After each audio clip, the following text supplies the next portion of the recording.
जय हिंद दोस्तों। आपका स्वागत है हमारे YouTube channel learning point with Abhishek में। 80 शब्द प्रति minute dictation start.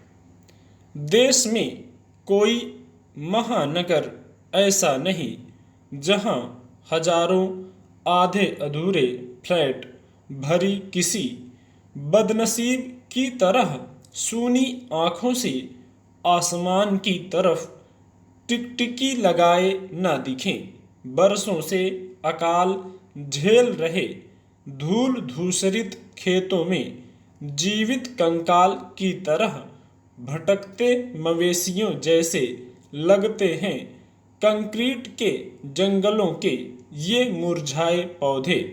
Real estate के गुब्बारे की हवा निकल जाने के बाद शहरों की उपनगरीय कॉलोनियों की पहचान बन चुके इन मकबरों में मध्य और निम्न मध्य वर्ग के उन लाखों गृहस्थों के सपने दफन हैं जिन्होंने अपनी गाढ़ी कमाई निजी घर के सपने पर लुटा दी। उधर चंद सालों में अरबों रुपयों की रियल एस्टेट कंपनियां खड़ी कर देने वाले तमाम धन कुबेरों में से बहुतों के 2 नंबर की गैस से भरे रंगीन गुब्बारे नोटबंदी के तीर से बिध कर फटे तो उन्हें खुद को दिवालिया घोषित करना पड़ा। कईयों को जेल की हवा भी खानी पड़ गई।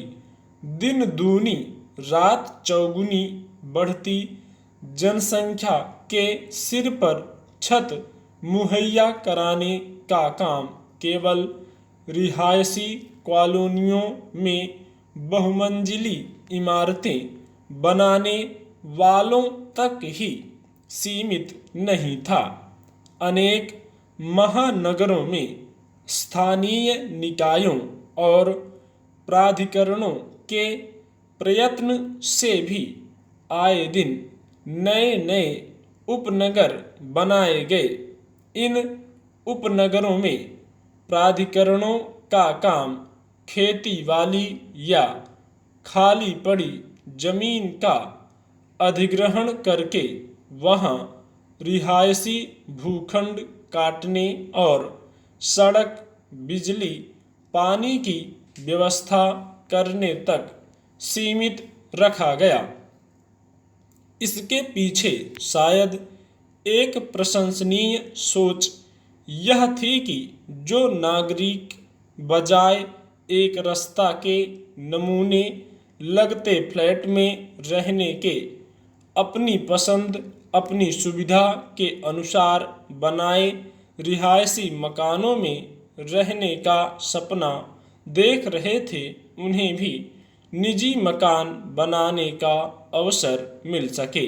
लेकिन अपने मन कुछ और है, करता के कुछ और।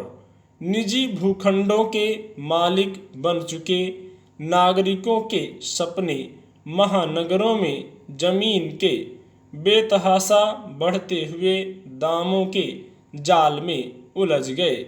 जमीन का दाम बढ़ जाने पर अपनी संपत्ति को कई गुने दाम पर बेचकर रातों रात नहीं तो कुछ सालों में ही अमीर बन जाने के प्रलोभन के आगे निजी मकान में रहने का शौक हवा हो गया।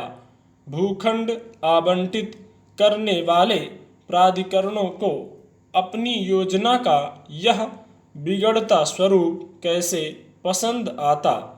उन्होंने तुम डाल डाल हम पात पात वाली नीति अपनाई और नियमों में सुधार करके एक निश्चित अवधि के अंदर इन भूखंडों पर मकान खड़ा करने की शर्त लागू कर दी।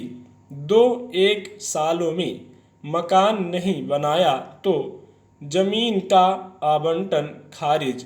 लेकिन जिनकी मंशा सरकारी कीमतों पर मिली जमीन को बाजार मूल्य पर बेचकर मुनाफा कमाने की थी। उन्होंने इन नियमों की भी काट खोज निकाली। स्टॉप।